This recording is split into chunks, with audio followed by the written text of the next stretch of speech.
En el Estado de México, siendo las 15 horas que marca el registro del día 10 de marzo del año 2025, nos encontramos constituidos en la sala de oralidad número 28 para celebrar la continuación de la audiencia dentro de la carpeta judicial CUA, diagonal FVG, diagonal VGC, diagonal 032, diagonal 29, 36, 49, que se instruye en contra del imputado David Soto García por el posible hecho delictuoso de violencia familiar. Se solicita a los asistentes, en los términos del artículo 58 y 59 del Código Nacional de Procedimientos Penales, permanecer de manera respetuosa y en silencio. Se les recuerda que se encuentra estrictamente prohibido introducir equipos o instrumentos que permitan grabar imágenes de video, sonidos o gráficas. Tampoco deberán introducir armas ni adoptar un comportamiento intimidatorio provocativo sin alterar el desarrollo de la audiencia. Lo anterior con fundamento en los artículos 58 y 355 del Código Nacional de Procedimientos Penales. La presente audiencia estará grabada en audio y video en el sistema de unidad administrativa correspondiente. Por último, se le requiere a todos los presentes ponerse de pie para recibir al juez Pedro Alcántara, quien presidirá la presente audiencia. Gracias. Tomen asiento, por favor. Con los datos proporcionados por el encargado de la sala, se declara abierta la presente audiencia en términos de lo dispuesto por el artículo 54 del Código Nacional de Procedimientos Penales para efectos de identificación. Este órgano jurisdiccional procederá a la etapa de individualización. Se solicita al Ministerio Público. ¿Quién nos acompaña? Comparece la licenciada en Derecho Abril Medrano Gómez en calidad de Ministerio Público, con cédula profesional expedida a mi favor 234587 por la Secretaría de Educación Pública y demás datos ya registrados en este tribunal. ¿Y la acompaña? Comparece la licenciada en Derecho Joana Lisset Moreno Sánchez en calidad de asesora jurídica de la víctima con cédula profesional expedida a mi favor 5694 por la Secretaría de Educación Pública y demás datos ya proporcionados al auxiliar de la sala. Por parte de la defensa, ¿quién comparece? Comparece el licenciado en Derecho José Emiliano Reyes Martínez, en calidad de abogado defensor del imputado, con cédula profesional expedida a mi favor 2919-554 por la Secretaría de Educación Pública, con domicilio para oír y recibir notificaciones en calle San Antonio, número 78, Colonia Santa Lima. ¿Y quién acompaña? Comparece el licenciado en Derecho Cristian Daniel Herrera Mijares, en calidad de abogado defensor del imputado, con cédula profesional expedida a mi favor 2398-64 por la Secretaría de Educación Pública, con domicilio para oír y recibir notificaciones en calle San Antonio número 78, Colonia Santa Rosa de Lima, Cuautitlán, Izcalli, Estado de México. Se le pregunta al imputado David Soto García, ¿sus defensores le hicieron de su conocimiento y lectura de sus derechos y tuvo comprensión de estos o tiene alguna duda? Sí, su señoría, entiendo cuáles son mis derechos. Conforme al artículo 113, fracción tercera del Código Nacional de Procedimientos Penales, se le informa que tiene derecho a declarar en relación con la imputación. Le hago de su conocimiento antes de que me indique si es su deseo hacer uso de este derecho, que el hecho de que usted se niegue o se reserve de declarar en esta audiencia no puede ser utilizado como una presunción de responsabilidad, pero si es su deseo, le hago de su conocimiento que lo que usted manifieste aquí eventualmente podría ser utilizado en su contra. Antes de que me lo comunique, consúltelo con su defensor, por favor. Ya lo consulté y sí es mi derecho declarar, su señoría. Entonces, por favor, proceda con la declaración. Siempre he tenido problemas con Berta, pero nunca con la intención de hacerle daño, de la forma en la que ella lo está diciendo. El día 20 de diciembre sí llegué a casa, pero no fue con la intención de agredirla ni a ella ni a su hija. Había varios problemas sin resolver en la casa y yo tenía derecho a estar allí, ya que estaba pagando parte de la casa. Lo que pasó es que ella siempre me insulta y me provoca diciendo cosas que me duelen. Ese día me alteré porque estaba exigiendo que me fuera y yo respondí con palabras fuertes. Fue una discusión, pero no me acuerdo haberle dicho que la iba a matar, como ella afirma. Reconozco que no debí de haber respondido de esa manera, pero no fue mi intención amenazarla. Yo no soy una persona violenta, nunca lo fui, pero esa situación ha sido muy difícil para mí. Respecto a la orden de restricción, no la respeté porque no la consideraba que fuera justa. Ella siempre ha sido provocadora y cuando me mostró la orden simplemente reaccioné mal porque me sentí atacado. Nunca quise hacerle daño. Estoy aquí para aclarar lo que sucedió, pero no acepto que se me acuse de algo que no hice. Gracias. Conforme a lo dispuesto en la sección tercera de disposiciones generales del interrogatorio y contrainterrogatorio del Código Nacional de Procedimientos Penales solicita a las partes que proponen su interrogatorio y su deseo sobre la declaración del imputado.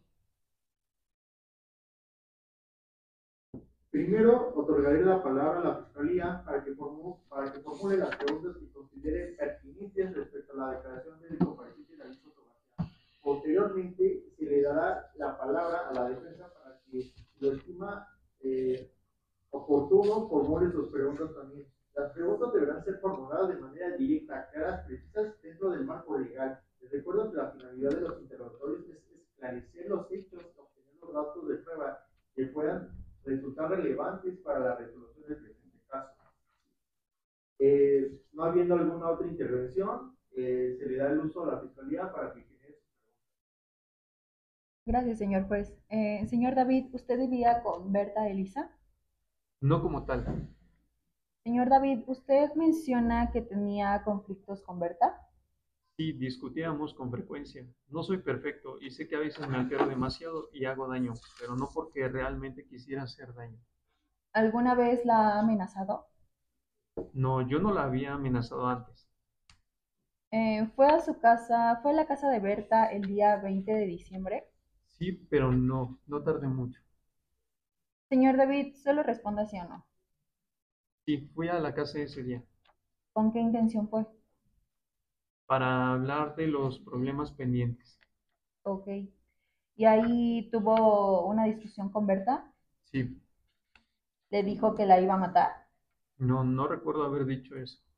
¿Le envió mensajes después de la discusión? Sí, ¿Los mensajes contenían algún tipo de amenaza? no, eran expresiones de enojo. Son todas mis preguntas, su señoría. ¿Sabía que hay una orden de restricción? Sí, ¿La respetó? no, ¿Por qué no la respetó? no la consideré justa. ¿Se acercó a Berta a pesar de la orden? Sí, También son todas mis preguntas, su señoría. No habiendo alguna otra intervención, se le da el uso de la palabra a la defensa para que... Gracias, señoría. Usted mencionó que tenía conflictos con Berta. ¿Es normal que en una relación haya discusiones? sí, ¿Siempre fueron discusiones o alguna vez hubo una agresión física de su parte? solo fueron discusiones. ¿Alguna vez Berta también lo insultó o provocó? Sí, tenía su carácter. ¿Fue a la casa de Berta con la intención de hacerle daño? No, ¿Berta lo invitó a irse o le exigió que se fuera? me exigió que me fuera. ¿Su decisión fue mutua o solo usted levantó la voz? No, nunca haría eso. Si no Fue recuerda, ¿le dijo expresamente que la iba a matar? No, nunca haría eso. Si no recuerda haberle dicho, ¿podría haber sido una mala interpretación de ella? Sí, fue eso. ¿Por qué envió los mensajes? Porque estaba molesto. ¿Amenazó directamente a Berta en los mensajes? No, ¿Se puede malinterpretar un mensaje cuando hay una discusión previa? sí, ¿Ha tenido problemas legales previos por violencia? no, ¿Cree que Berta tiene motivos para exagerar lo sucedido? sí, ¿Está dispuesto a cumplir con cualquier restricción legal para evitar más problemas? sí. Son todas las preguntas, su señoría. Gracias. Gracias. Habiendo concluido el apartado de interrogatorio, se da por cerrado este periodo de preguntas, tanto por parte de la Fiscalía como por parte de la defensa. Ahora procederé a abrir el apartado de la vinculación al proceso. Solicito a la Fiscalía que, conforme a los datos de prueba que considere pertinentes, formule de manera precisa y fundada su solicitud de vinculación al proceso. Posteriormente se le otorgará la palabra a la defensa para que, si así lo considere pertinente, pueda oponerse a la vinculación y argumentar lo que estime necesario.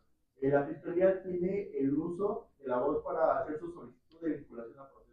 Gracias. Con base en los hechos expuestos en esta audiencia y tras el análisis de pruebas presentadas, esta representación social solicita la vinculación a proceso de David Soto García por la probable comisión de los delitos de violencia familiar y desacato a una orden de restricción. Los datos de prueba con los que contamos y que sustentan esta solicitud son los siguientes. La declaración de la víctima, que ha manifestado de manera clara y detalladamente los actos de violencia física y psicológica que ha sufrido por parte del imputado.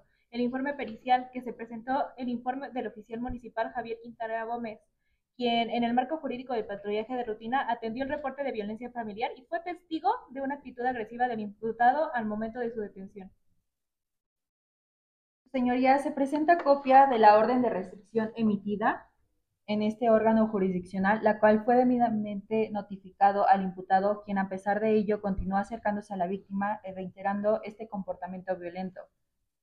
También el oficial Vázquez Suárez corroboró los hechos expuestos por el oficial Quintanar Gómez, señalado que el imputado como tal ignoró la orden de restricción y además mostró una actitud desafiante y violenta en su presencia. También su señoría agregó el informe en psicología realizada por la víctima Berta Elisa Hernández Lucas en el Centro de Justicia para las Mujeres en Cuautitlán Izcalli. En dicho informe se observa que la víctima presenta signos de ansiedad y efectos inestables. Además, se detalla que la víctima tiene un historial de violencia física y verbal por parte del imputado David Soto García, quien la agredió físicamente en múltiples ocasiones. Incluso intentó asfixiarla, quemó su ropa y rompió sus pertenencias. También se menciona que la víctima tiene un núcleo familiar desintegrado, con buena relación únicamente con sus dos hijos. Este informe proporciona una versión más clara de los daños psicológicos que se presentaron a la víctima, y estos hechos demuestran de manera clara y suficiente que el imputado es probable responsable de los hechos que se le imputan. En razón con lo anterior, esta Fiscalía solicita a usted, honorable juez de control, que vincule a proceso a David Soto García por los delitos de violencia familiar y desacato a una orden de restricción, y se le impone una medida cautelar considerable pertinente para evitar que continúe cometiendo estos actos de violencia en perjuicio de la víctima. Es cuanto, su señoría. No habiendo más que escuchar, se le otorga el uso de la palabra a la defensa para que se considera oportuno se ponga la vinculación a proceso por parte de la. Gracias, su señoría. Esta defensa se opone a la vinculación a proceso del imputado David Soto García por los delitos que se le atribuyen. Si bien la víctima ha presentado su declaración y se ha incluido un informe psicológico, consideramos que no se ha aportado una prueba fehaciente que demuestre de manera objetiva que los hechos ocurridos corresponden a violencia familiar y que el imputado ha incurrido en desacato de una orden de restricción. El informe psicológico no puede considerarse suficiente por sí solo para demostrar la responsabilidad penal del imputado, ya que no establece causalidad directa entre los hechos narrados y el daño psicológico que la víctima afirma haber recibido. La sola palabra de la víctima no es suficiente para acreditar que el imputado haya cometido actos de violencia, ya que la ley establece que la prueba de los hechos debe ser obtenida de manera legal, suficiente y confiable. La detención parece haberse basado únicamente en un enfrentamiento verbal, lo cual no basta para vincular a mi imputado a un proceso penal. La relación entre el imputado y la víctima ha sido conflictiva y, como se expone en la declaración de la misma, han estado en un proceso de separación. Las emociones involucradas en este tipo de situaciones pueden generar percepciones distorsionadas de los hechos. Respecto al supuesto de desacato a la orden de restricción, debemos señalar que no se ha demostrado que el imputado haya recibido de manera formal la notificación de la orden. Es cuanto, su señoría.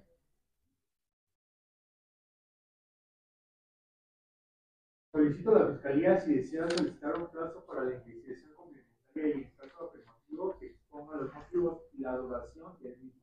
Proceda a formular su solicitud, por favor.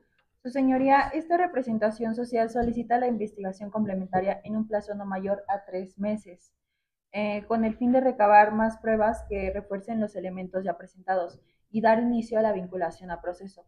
También solicitamos poder observar declaraciones de testigos adicionales que puedan corroborar los hechos relativos con la víctima, especialmente en relación a las amenazas de muerte y actos de violencia física anteriormente mencionados. También consideramos que es relevante que se integren otros testimonios que ayuden a corroborar la revisión de estos hechos. Y solicitamos la realización de exámenes médicos adicionales para la víctima, en los cuales se pueda verificar si existen huellas de violencia física y en su declaración, ya sea como los golpes, estos intentos de asfixia, destrucción de objetos personales. También la revisión de evidencia material, ya que es necesario continuar con la recopilación de pruebas materiales, como las fotos de las pertenencias destruidas, las pruebas de las amenazas que la víctima asegura haber recibido, y que puede incluir los mensajes de texto, grabaciones u otros medios de comunicación. Esto a fin de corroborar la existencia de dichos materiales y amenazas. También una valoración psicológica adicional. Consideramos que es necesario tener una segunda valoración psicológica para asegurar que el daño sufrido por la víctima haya sido causado por los hechos expuestos y que la violencia descrita haya tenido un impacto directo con su estado emocional y mental. Específicamente, estas acciones permitirían a esta representación social fortalecer el caso en contra del imputado David Soto García y poder contar con más elementos para demostrar la probable responsabilidad del mismo en los delitos que se le imputan. Por lo anterior, le solicitamos a este juez de control que otorgue el plazo solicitado para la investigación complementaria, a fin de recabar pruebas adicionales mencionadas y consolidar nuestra postura en cuanto a la vinculación a proceso. Es cuanto, su señoría. Gracias. Se concede el uso de la palabra a la defensa para que, si lo considera necesario, se ponga la solicitud de la Fiscalía. Con el debido respeto, su señoría, esta defensa se opone a la solicitud de la Fiscalía. Consideramos que la acusación que pesa sobre el imputado David Soto García ya está suficientemente fundamentada y no es necesario un plazo adicional para obtener más pruebas. El caso ya está suficientemente documentado para proceder a la vinculación a proceso. Conceder un plazo adicional para la investigación complementaria causa un retraso innecesario en el proceso penal. La solicitud de 2 meses resulta desproporcionada y excesiva para la fase en la que se estructura en la que causaría un retraso innecesario en el proceso penal. Un plazo tan extenso vulneraría el derecho al imputado a una pronta resolución de su situación legal. Esta defensa solicita que no se conceda el plazo complementario, ya que podría ser interpretado como un intento de prolongar el proceso de manera innecesaria, lo cual iría en contra del principio de celeridad procesal. Es cuanto, su señoría. Se tiene por formulada la solicitud de la Fiscalía y un plazo para la investigación complementaria en vista de los argumentos presentados por ambas partes, considerando que es necesario para recabar pruebas adicionales para el adecuado esclarecimiento de los hechos. Queda concluida esta audiencia y se ordena su reanudación en el plazo señalado con la presencia de